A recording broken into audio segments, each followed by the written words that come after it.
प्यारे बच्चों, आप सभी लॉकडाउन के कारण अपने अपने घरों में हैं। ऐसे समय में हम लेकर आए हैं आपके लिए डिजी साथ कार्यक्रम। इसके माध्यम से आप प्रत्येक दिन सोमवार से शुक्रवार तक पूर्वाह्न 10 से 12 तथा अपराह्न 1 से 2 बजे तक अपने अपने कक्षाओं के अनुरूप कार्यक्रम देख सकेंगे। स्कूली शिक्षा एवं साक्षरता विभाग, झारखंड। नमस्कार दोस्तों, आप सबका झारखंड सरकार के डिजी साथ प्रोग्राम में स्वागत है। आइए देखते हैं कि आज हम क्या पढ़ेंगे। तो दोस्तों, हम एपिसोड के शुरुआत में 9वीं कक्षा के हिंदी में पढ़ेंगे अध्याय सवैये का भाग 3 तथा अभ्यास कार्य। साथ ही हम 11वीं कक्षा के बायोलॉजी में पढ़ेंगे अध्याय मॉर्फोलॉजी ऑफ फ्लावरिंग प्लांट्स। इस अध्याय का हम तीसरा भाग देखेंगे और साथ ही इस पर आधारित कुछ रोचक प्रश्नों को भी जानेंगे। तो आइए शुरू करते हैं हम अपना प्रोग्राम डिजी साथ। अब पढ़ाई नहीं रुकेगी।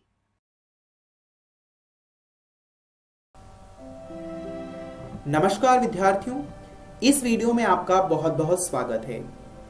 आज के इस वीडियो में हम रसखान के शेष सवैयों का अर्थ जानने वाले हैं। तो आइए विद्यार्थियों, बिना देरी के जानते हैं इस वीडियो के विषय बिंदु। आज के इस वीडियो में हम शेष सवैयों का प्रसंग जानते हुए उसका भावार्थ जानने का प्रयास करेंगे और उसे समझेंगे। तो आइए विद्यार्थियों, शुरू करते हैं ये वीडियो। रसखान ने तीसरे सवैये में श्री कृष्ण के जीवन के प्रति अपना प्रेम प्रकट किया है, और ये प्रेम जो है वह कवि ने प्रत्यक्ष रूप से नहीं बल्कि एक गोपी के माध्यम से प्रकट किया है। यानी यहाँ पर एक गोपी श्री कृष्ण के जीवन के प्रति अपना प्रेम प्रकट कर रही है, पर वह कृष्ण की मुरली से ईर्ष्या कर रही है। उसे कृष्ण की मुरली से ईर्ष्या है। क्यों है? क्योंकि जब श्री कृष्ण मुरली बजाते हैं, बांसुरी बजाते हैं, तो वह किसी भी गोपी पर ध्यान नहीं देते, इसीलिए गोपियों को मुरली से ईर्ष्या है। आइए विद्यार्थियों, जानते हैं इस सवैये का अर्थ। सवैया है, मोर पखा सिर ऊपर राखी हो, गुंजकी माल गरे पहरोंगी, ओढ़ी पितांबर ले लकुटी बन, गोधन ग्वारिन संग फिरोंगी। यहाँ पर मोर पखा का अर्थ होता है मोर पंख से बना हुआ एक विशेष प्रकार का मुकुट। राखी हो यानी रखूंगी। गुंज, गुंज एक प्रकार का जंगली फूल होता है।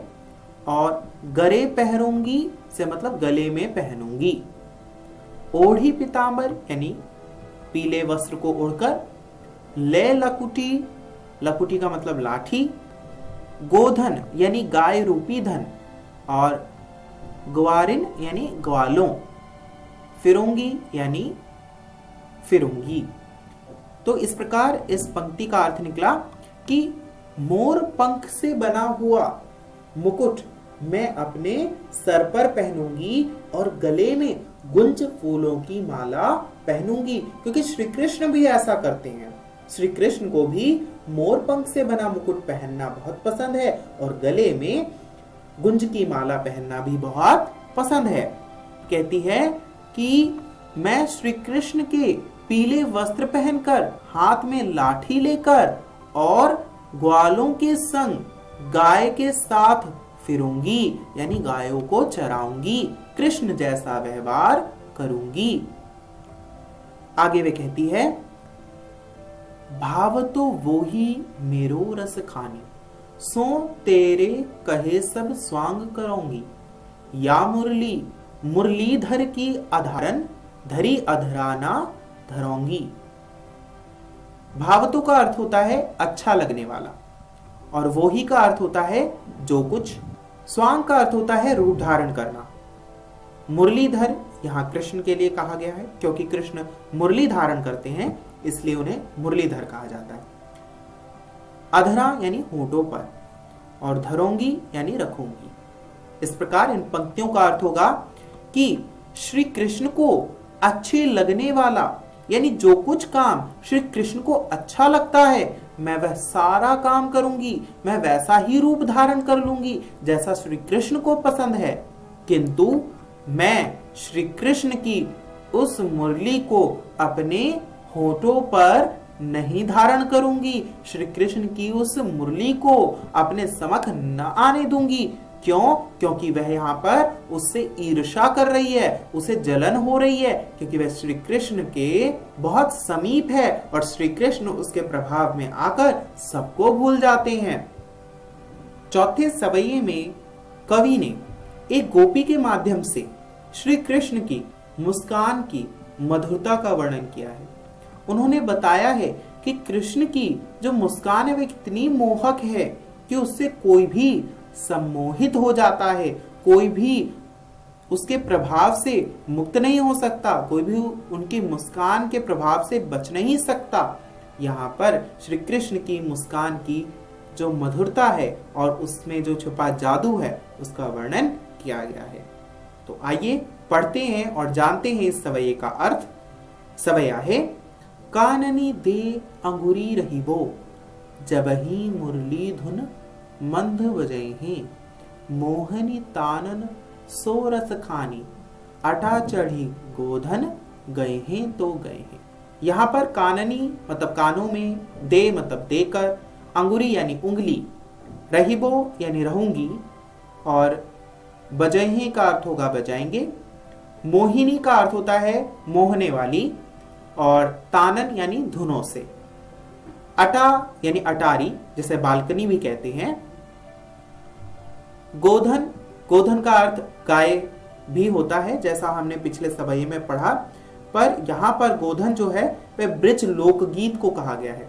ब्रज लोकगीत को गोधन कहते हैं। गए हैं तो गए हैं मतलब गाएंगे। इस प्रकार इन पंक्तियों का अर्थ बना कि जब श्री कृष्ण मुरली की मधुर ध्वनि बजाएंगे तो मैं अपने कानों को बंद कर लूंगी। ये कौन कह रहा है? ये कह रही है एक गोपी अपनी माँ से कि जब श्री कृष्ण बांसुरी मधुर धुन बजाएंगे तो वह अपने कानों को बंद कर लेगी और चाहे वह अटारी पर चढ़कर मधुर तान से गोधन यानी एक विशेष प्रकार का लोकगीत गाते ही रह जाएं, पर मैं उनकी ओर ध्यान नहीं दूंगी। आगे कवि कहता है और आगे कवि गोपी की बात रखते हुए कहता है, तेरी कहो सगरे ब्रज लोगनी, कालही को कितनो समझे हैं, माई रीवा मुख की मुस्कानी, सम्हारी ना जइहे ना जइहे ना जइहे। तेरी का अर्थ होता है पुकारना बुलाना, सिगरे यानी सारे, कालही, कालही यानी कल, समझे हैं यानी समझाएंगे, मायरी यानी हे माँ, वा यानी उसकी, संहारी या संभालना, ना जहे यानी नहीं जाएगी। अब यहाँ पर जो गोपी है वह कहती है कि चाहे कल को कितना ही ब्रज के लोग मुझे बुला बुला कर समझाना चाहें कि श्री कृष्ण का गीत कितना मधुर है, आओ उसे सुनो, मैं नहीं सुनूंगी, मैं उस तरफ ध्यान नहीं दूंगी।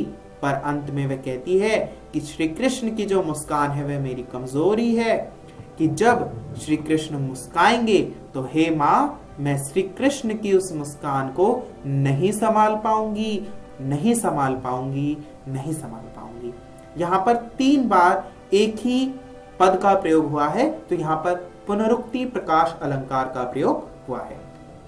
विद्यार्थियों, मुझे आशा है कि आपको यह वीडियो अच्छा लगा होगा और इसमें प्रयुक्त अलंकार इत्यादि का वर्णन जब हम अलंकार प्रकरण करेंगे तो हम पढ़ेंगे।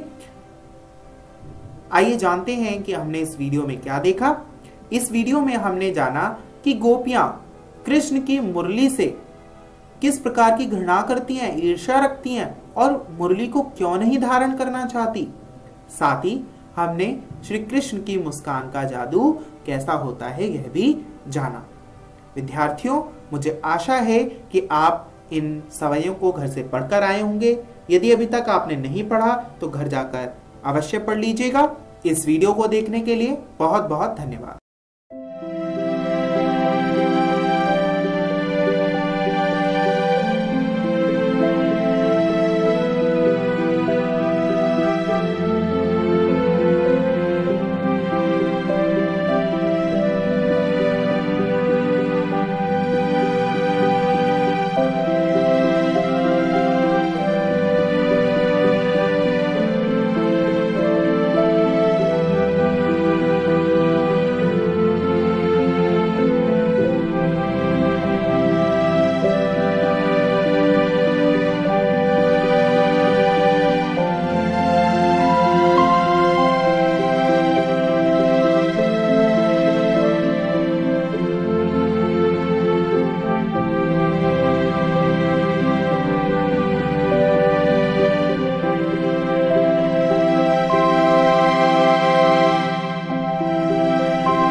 नमस्कार दोस्तों, आज हम पुष्पी पादपों की आकारिकी पाठ के कुछ और भाग पढ़ेंगे।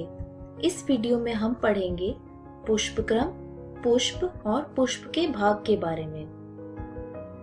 पुष्पक्रम फल का एक रूपांतरित प्ररोह है, जहां पर प्ररोह का शीर्ष मेरिस्टम पुष्पी मेरिस्टम में परिवर्तित हो जाता है। पौरियां लंबाई में नहीं बढ़ती और अक्ष दबकर ही रह जाता है। गांठों पर क्रमानुसार पत्तियों की बजाय पुष्पी उपांग निकलते हैं। जब प्ररोह शीर्ष फूल में परिवर्तित होता है तब वह सदैव अकेला होता है। पुष्पी अक्ष पर फूलों के लगने के क्रम को पुष्पक्रम कहते हैं। शीर्ष का फूल में परिवर्तित होना है तथा अथवा सतत रूप से वृद्धि करने के आधार को पुष्पक्रम पर पुष्पक्रम को दो प्रकार में बांटा गया है, असीमाक्षी और ससीमाक्षी। असीमाक्षी गुच्छेदार प्रकार के पुष्पक्रम के प्रमुख अक्ष में से सतह वृद्धि करता है। फूल पार्श्व अग्राभिसारी क्रम में लगे रहते हैं। ससीमाक्षी पुष्पक्रम में प्रमुख अक्ष के शीर्ष पर फूल लगता है, इसलिए इसमें सीमित वृद्धि होती है। फूल तलाभिसारी क्रम में लगे रहते हैं, जैसा आप इस चित्र में देख सकते हैं। पुष्प एंजियोस्पर्म में पुष्प यानी फूल एक बहुत महत्वपूर्ण ध्यानकर्षी रचना है। यह एक रूपांतरित प्ररोह है जो लैंगिक जनन के लिए होता है। यह प्ररूपी फूल में विभिन्न प्रकार के विन्यास होते हैं जो क्रमानुसार फूले हुए पुष्पात, जिसे पुष्पासन कहते हैं, उस पर लगे रहते हैं। ये हैं कैलिक्स, कोरोला, पुमंग तथा जायांग। कैलिक्स तथा कोरोला सहायक अंग है, जबकि पुमंग तथा जायांग लैंगिक अंग है। फूलों जैसे प्याज में कैलिक्स तथा कोरोला में कोई अंतर नहीं होता है।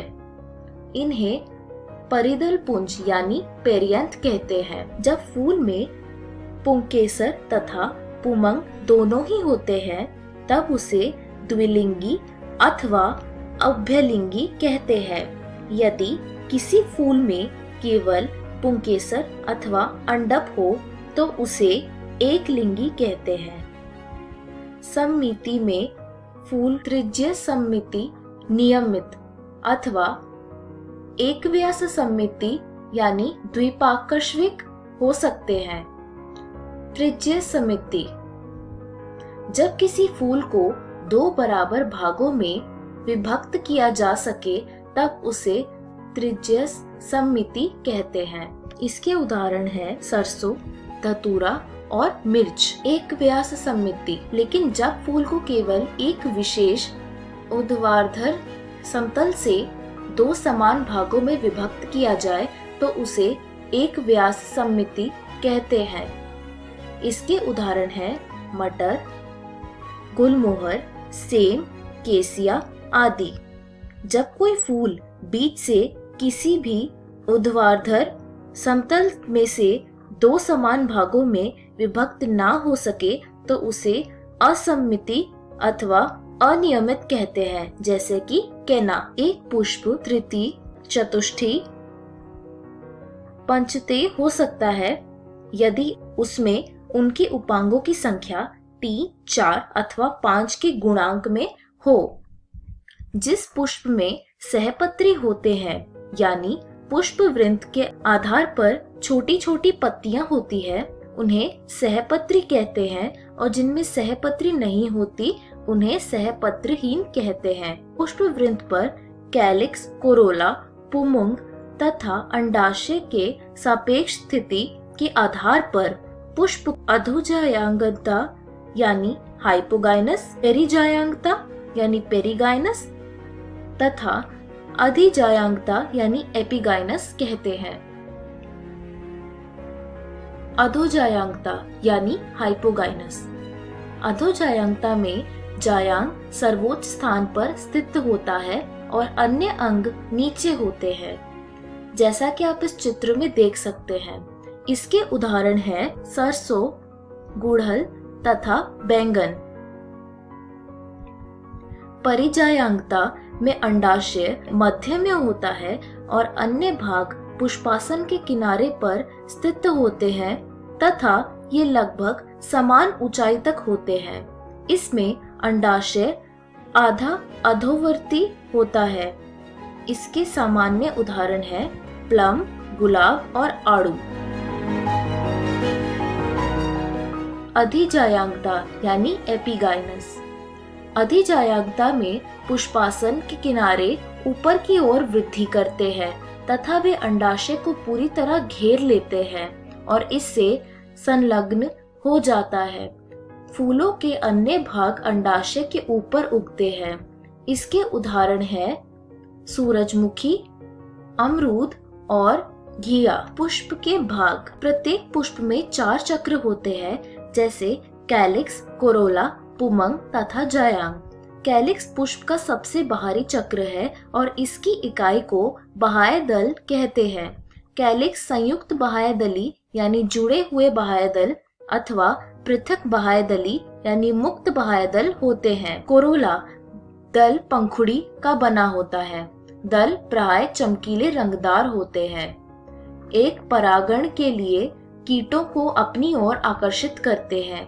जहाँ तक आकृति का संबंध है वे नलिकाकार, घंटाकार, कीप के आकार का तथा चक्राकार हो सकता है। पुष्पदल विन्यास। पुष्पकली में उसी चक्र के अन्य इकाइयों के सापेक्ष बाह्य दल अथवा दल के लगे रहने के क्रम को पुष्पदल विन्यास कहते हैं। पुष्पदल विन्यास के प्रमुख प्रकार कोरस्पर्शी, व्यावर्तित, कोरछादी और वैक्सिलरी है। जब चक्र के बाह्य दल अथवा दल के दूसरे के किनारों को केवल स्पर्श करती हो उसे कोरस्पर्शी कहते हैं, जैसे कैलोट्रोपिस। यदि किसी दल अथवा बाह्य दल का किनारा अगले दल पर तथा दूसरे तीसरे आदि पर अतिव्याप्त हो तो उसे व्यायवर्तित कहते हैं। गुड़हल, भिंडी तथा कपास। यदि बाह्य दल अथवा दल दूसरे पर अतिव्याप्त हो तो उसकी कोई विशेष दिशा नहीं होती। इस प्रकार की स्थिति को कोरछादी कहते हैं। इसके उदाहरण हैं केशिया और गुलमोहर। मटर, सेब में 5 दल होते हैं। इनमें से सबसे बड़ा मानक 2 पार्वी को यानी पंख और ये 2 सबसे छोटे अग्रदल यानी कूटक को अतिव्यापित करते हैं। इस प्रकार के पुष्पदल विन्यास को वैक्सेलरी अथवा पेपिलियोनेसियस कहते हैं। पुमंग। पुमंग पुंकेसरों से मिलकर बनता है। प्रत्येक पुंकेसर जो फूल के नर जनन अंग है, ये तंतु तथा एक परागकोश होता है। प्रत्येक परागकोश प्राय द्विपालक होता है और प्रत्येक पाली के 2 कोष्ठक परागकोश होते हैं। परागकोश में पराकर्ण होते हैं। बंध्य पुंकेसर जनन करने में असमर्थ होते हैं और वे स्टेमिनेड कहलाते हैं। पुंकेसर फूल के अन्य भागों जैसे दल अथवा आपस में ही जुड़े रह सकते हैं। जब पुंकेसर दल से जुड़े होते हैं तो उसे दल लग्न यानी एपिपेटलस कहते हैं। जैसे बैंगन में यदि परिदल पुंज से जुड़े हो तो उसे परिदल लग्न यानी एपिफिलस कहते हैं। जैसे लिली में। फूल में पुंकेसर मुक्त यानी बहुपुंकेसरी अथवा जुड़े हो सकते हैं। पुंकेसर एक गुच्छे अथवा बंडल यानी एक संघी जैसे गुड़हल में है, अथवा 2 बंडली द्विसंघी जैसे मटर में, अथवा 2 से अधिक बंडल बहुसंघी जैसे सिट्रस में हो सकती है। उसी फूल के तंतु की लंबाई भी भिन्नता में हो सकती है, जैसे सेल्विया तथा सरसों में। जायांग। जाया फूल के मादा जनन अंग होता है। यह एक अथवा अधिक अंडक से मिलकर बनता है। अंडक के 3 भाग होते हैं, वर्तिका, वर्तिकाग्र तथा अंडाशय। अंडाशय का आधारी भाग फूल हुआ होता है जिस पर एक लंबी नली होती है जिसे वर्तिका कहते हैं। वर्तिका अंडाशय को वर्तिकाग्र से जोड़ती है। वर्तिकाग्र प्राय वर्तिका की चोटी पर होता है और परागकरण को ग्रहण करती है। प्रत्येक अंडाशय में 1 अथवा अधिक बीजांड होते हैं जो चपटे गद्देदार बीजांडासन से जुड़े होते हैं। जब 1 से अधिक अंडक होते हैं तब वे पृथक मुक्त हो सकते हैं, जैसे गुलाब और कमल में। इन्हें व्युक्तांडपी यानी एपोकार्पस कहते हैं। जब अंडक जुड़े होते हैं जैसे मटर तथा टमाटर में, तब उन्हें युक्तांडपी यानी सिनकार्पस कहते हैं। प्लेसेंटेशन। निषेचन के बाद बीजांड से बीज तथा अंडाशय से फल बन जाते हैं। बीजांडन्यास अंडाशय में बीजांड के लगे रहने के क्रम को बीजांडन्यास यानी प्लेसेंटेशन कहते हैं। बीजांडन्यास 5 प्रकार के होते हैं, सीमांत, स्तंभीय, भीतीय, आधारी और मुक्त स्तंभीय। सीमांत। सीमांत में बीजांडासन अंडाशय के आधार C1 के साथ साथ कटक बन जाता है और बीजांड कटक पर स्थित रहते हैं जो 2 कतारों में बनती है, जैसे मटर। स्तंभीय। जब बीजांडासन अक्षीय होती है और बीजांड बहुकोष्ठकी अंडाशय पर लगे होते हैं, तब ऐसे बीजांडन्यास को स्तंभीय कहते हैं। इसका उदाहरण है गुड़हल, टमाटर और नींबू। भीतीय। भीतीय बीजांडन्यास के प्रकार बीजांडन्यास में बीजांड अंडाशय के भीतर भीतरी भीति पर अथवा परिधीय भाग में सीमांत लगे रहते हैं। अंडाशय एक कोष्ठक होता है, लेकिन आभासी पट बनने के कारण 2 कोष्ठक में विभक्त हो जाता है। इसके उदाहरण है क्रूसीफर यानी सरसों तथा आर्जीमोन। आधारी बीजांडन्यास में बीजांडासन अंडाशय के आधार पर होता है और इसमें केवल बीजांड होता है। इसके उदाहरण है सूरजमुखी और गेंदा। मुक्त स्तंभीय, जब बीजांड केंद्रीय कक्ष में होते हैं और यह पुट्टीय नहीं होती जैसे कि डायंथस तथा प्रिमरोज में, तब बीजांडन्यास को मुक्त स्तंभीय कहते हैं।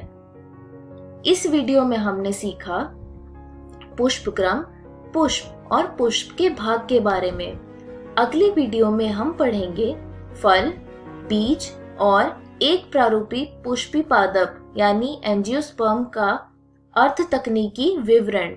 धन्यवाद।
तो दोस्तों, आशा करती हूँ डिजी7 के आज के एपिसोड में आपको बहुत कुछ सीखने को मिला होगा। आइए देखते हैं कि आज हमने क्या पढ़ा। तो आज हमने 9वीं कक्षा के हिंदी का अध्याय सवैये के बारे में पढ़ा। साथ ही 11वीं कक्षा में हमने बायोलॉजी का अध्याय मॉर्फोलॉजी ऑफ फ्लावरिंग प्लांट्स के बारे में जाना। आइए देखते हैं कि हम कल क्या पढ़ेंगे। तो हम कल 9वीं कक्षा में पढ़ेंगे इंग्लिश का chapter the sound of music. इसका हम कल पहला भाग देखेंगे। साथ ही 11वीं कक्षा में हम पढ़ेंगे chapter discovering tooth the saga continues. इसका भी हम पहला भाग देखेंगे कल। एक जरूरी सूचना इस एपिसोड का जो अभी हमने देखा, इसका पुनः प्रसारण YouTube पे किया जाएगा इकोवेशन के चैनल पर ठीक 3 बजे। तो यदि आप अपने दोस्तों के साथ ये एपिसोड शेयर करना चाहते हैं या इसे पुनः देखना चाहते हैं तो YouTube पर डिजी7 इकोवेशन सर्च करें, जिससे कि आप इस वीडियो तक पहुंच जाएंगे। धन्यवाद।